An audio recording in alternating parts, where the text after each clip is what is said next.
Assalamualaikum warahmatullahi wabarakatuh, murid-murid sekalian.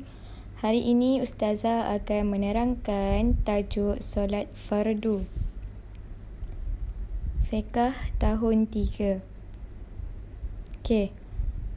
Kita akan pergi kepada pengertian solat fardu. Solat fardu dari segi bahasa ialah doa. Manakala dari segi istilah, perkataan dan perbuatan yang dimulai dengan takbiratul ihram dan disudahi dengan salam dengan syarat-syarat tertentu. Ingat ya, kata kunci perkataan, perbuatan, mulai dengan takbiratul ihram, sudahi dengan salam. Perkataan, perbuatan, mulai dengan takbiratul ihram, sudahi dengan salam. Okey.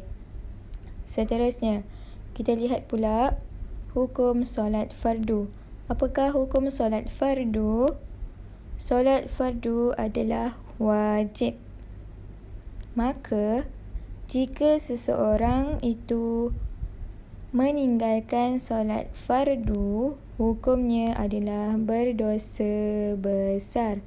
Ingat ya, solat fardu hukumnya adalah wajib.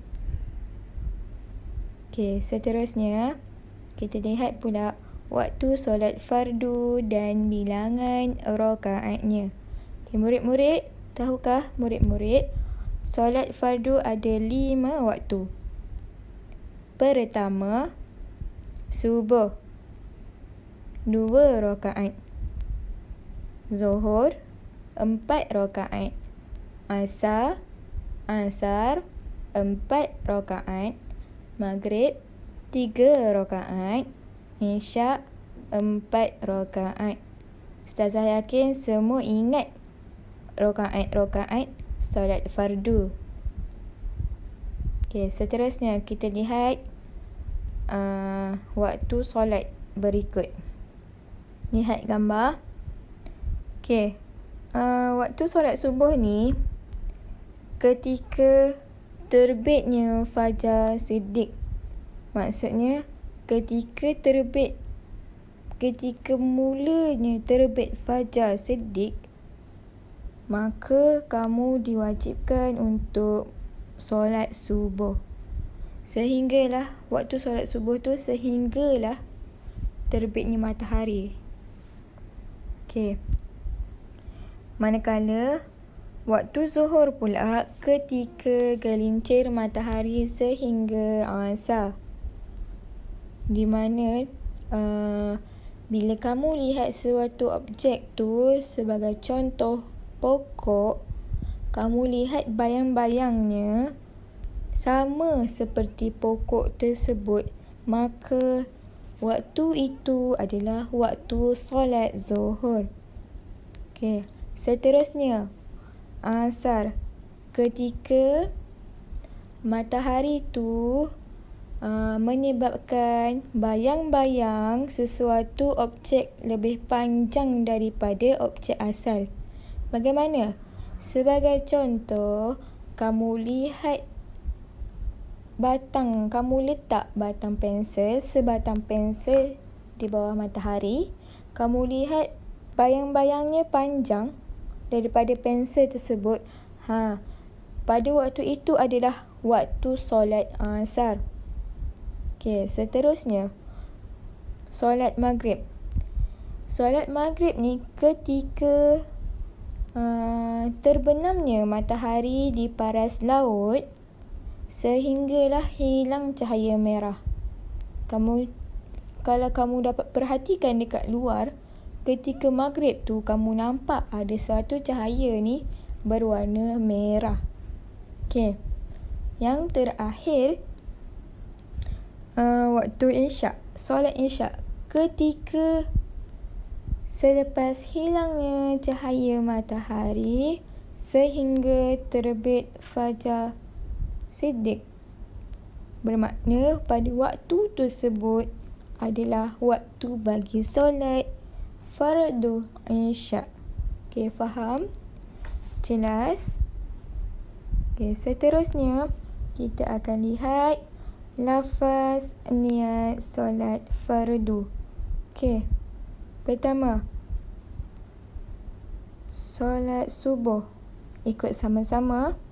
Usolli fardhu subhi rak'ataini adaan lillahi ta'ala.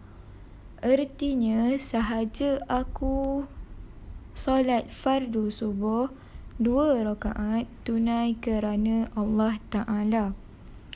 Zuhur,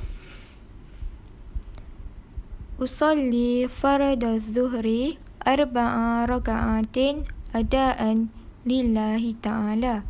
Ertinya, sahaja aku solat fardu zuhur 4 rakaat tunai kerana Allah Ta'ala.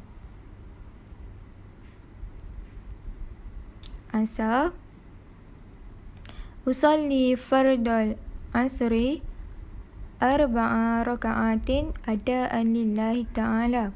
Ertinya, sahaja aku solat fardu asar 4 rakaat tunai kerana Allah Ta'ala. Maghrib, usolli fardal maghribi 3 rakaatin adaan lillahi ta'ala. Ertinya, sahaja aku solat fardu maghrib 3 rakaat tunai kerana Allah Ta'ala. Dan yang terakhir, Isya, usolli fardal isya'i 4 rakaatin adaan lillahi ta'ala. Ertinya, sahaja aku solat fardu isya' 4 rakaat tunai kerana Allah Ta'ala. Okey, murid-murid, Ustazah tahu kamu sudah hafal lafaz niat solat fardu. Okey, Ustazah akan sambung video bagi tajuk solat fardu ni pada masa akan datang. Dan kamu rajin-rajinlah untuk menunaikan solat. Okey, sekian. Wabillahi taufiq wal hidayah. Wassalamualaikum warahmatullahi wabarakatuh.